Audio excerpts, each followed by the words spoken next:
अब बात करते हैं टॉक्सिक के उस टीजर की, जिसका फैंस बेसब्री से इंतजार कर रहे थे। टीजर आज कुछ देर पहले रिलीज हुआ है और खास बात यह है कि आज ही यश का जन्मदिन भी है। सबसे पहले तो यही उम्मीद रहती है कि केजीएफ के बाद जिस लेवल का क्रेज और फैन फॉलोइंग यश ने बनाई है, वो आगे भी ऐसे ही बनी रहे और वो लगातार दमदार और यादगार फिल्में करते रहें। अब अगर टीजर की बात करें तो सच कहूं तो इस फिल्म को लेकर हमारी जानकारी अब तक बहुत लिमिटेड थी।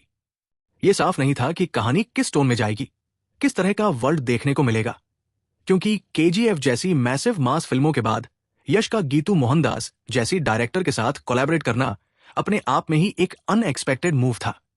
बहुत से लोगों को गीतू मोहनदास की फिल्मोग्राफी की सही समझ भी नहीं है, जबकि वो एक बेहद टैलेंटेड लेकिन अंडररेटेड और अलग तरह का सिनेमा बनाने वाली डायरेक्टर है, और शायद इसी वजह से ये टीजर और ज्यादा सरप्राइज करता है। ईमानदारी से कहूं तो मैंने इस तरह का पहला ग्लिम्स बिल्कुल एक्सपेक्ट नहीं किया था। टीजर मुझे सिर्फ अच्छा नहीं लगा, बल्कि मुझे इसे देखकर मजा आया, और वो भी एकदम अनएक्सपेक्टेड तरीके से।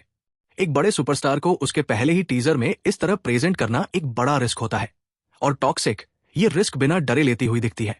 जिस तरह यश के किरदार की टॉक्सिसिटी को ओपनली हाईलाइट किया गया है, वो अपने आप में शॉकिंग भी है और इंटरेस्टिंग भी। टीजर में गैंगस्टर एलिमेंट्स, डेड बॉडी, पूरे एरिया को खाली कराना, अचानक होने वाली हिंसा, ये सब कुछ मिलकर एक बेहद अनकंफर्टेबल लेकिन आकर्षक माहौल बनाता है।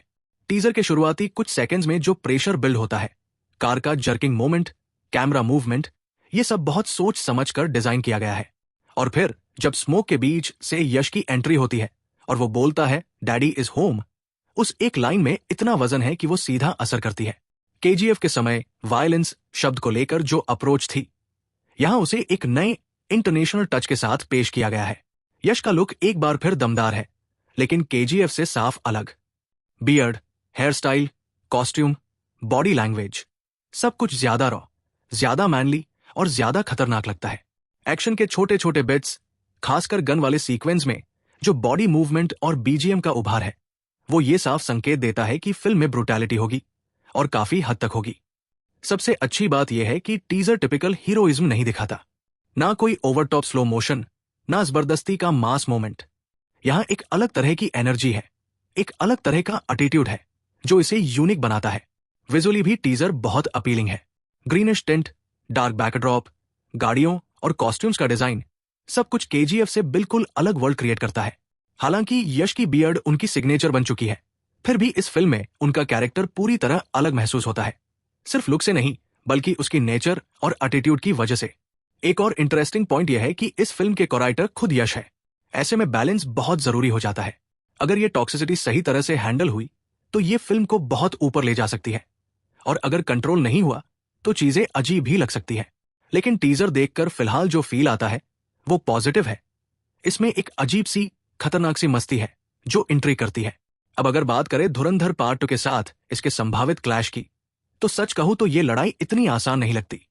यश की फैन फॉलोइंग और इस टीजर की जो मैडनेस है, अगर आगे भी ऐसे स्ट्रॉन्ग प्रोमो आते रहे तो टॉक्सिक पूरी तरह गेम में बनी रहेगी।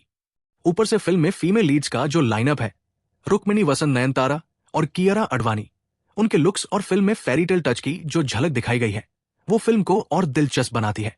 ओवरऑल मुझे ये टीजर बहुत ज्यादा पसंद आया। एक यूनिक अप्रोच है, नया ट्रीटमेंट है, और यश को एक अलग लेयर में दिखाने की हिम्मत है। डैडी इज होम सिर्फ एक डायलॉग नहीं लगता, उसमें वेट है, एटीट्यूड है और इम्पैक्ट है। ये थी मेरी राय। आपने टीजर देखा? बताइए आपको कैसा लगा।